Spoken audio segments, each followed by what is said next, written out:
Are Ten Hag and Sir Alex similar? Former goalkeeper Peter Schmeichel thinks there are clear similarities between Erik ten Hag and Sir Alex Ferguson. But is this true? Build gameplay. Man United's football brand during the Ferguson years can be summed up in words such as agility, daring, direct counter-attack, never losing faith when conceded and always looking for another goal. In the recent two matches of MU against Barca, we can see that Ten Hag is also giving the Red Devils such characteristics. Instead of being discouraged by Barcelona's ball control, Man United accepted to play counter-attacking speed, and that played to their strengths. In both matches, they were leading by 1 goal but showed no signs of discouragement.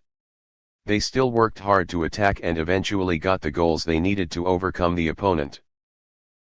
Ten Hag's side aren't the most complete yet but are close to getting there, with Marcus Rashford in top form in the world and good quality assists backing him up.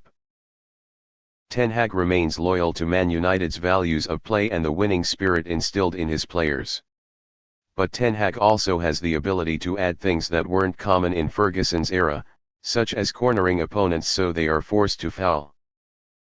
Man United put great pressure on Barca with Wout Weghorst basically deployed to try to cut off opponents' attacks from the start, and Fred latching onto playmaker Frenkie de Jong as pictured with the ball. Ideally, Ten Hag would like his team to have 42% more possession, but there is a difference between facing Barcelona and most other teams. So Man United has adapted game by game.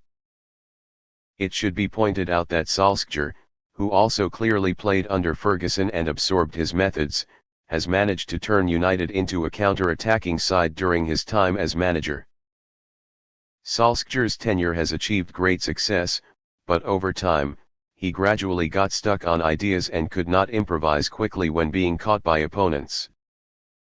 Another area where Ten Hag has sought to emulate Fergie is having strong leaders in the dressing room.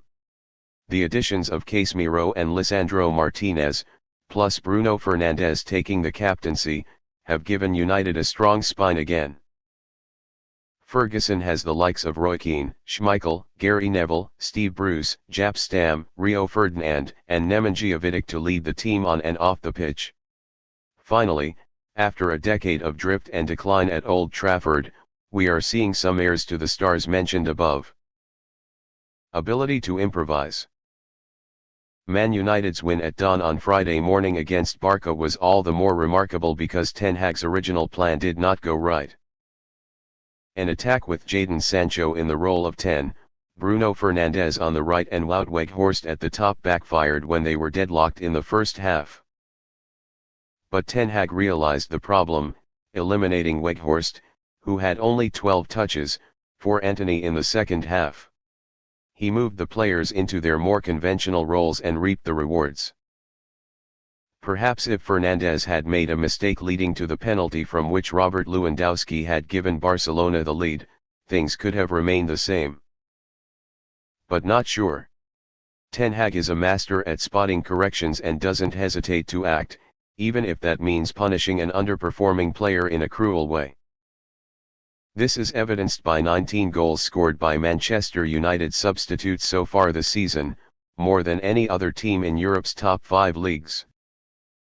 Ten Hag assistant Steve McClaren said of this quality to The Athletic, "He can see things in the game that no one else can, including me. I have to sit in the stands to see patterns of a game, but he can stand on the touchline and spot them. He always knows the answer to everything, how to change the profile. Kits, changing the positions of the players.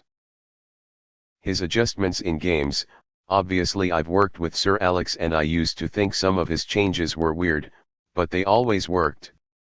So did Erik in that respect." McClaren, who finished second to Ferguson in the 1999 treble, certainly can afford such a comparison. A great manager certainly doesn't mind getting rid of a player who doesn't follow his instructions, and it was his ability to make tactical adjustments right in the game that helped United come back and win on so many occasions. Time. But Ferguson used to have more quality depth in his squad than the existing Ten Hag. The Dutchman always knew that it would take several transfer windows to replenish Man United's squad at the level needed to challenge for elite titles.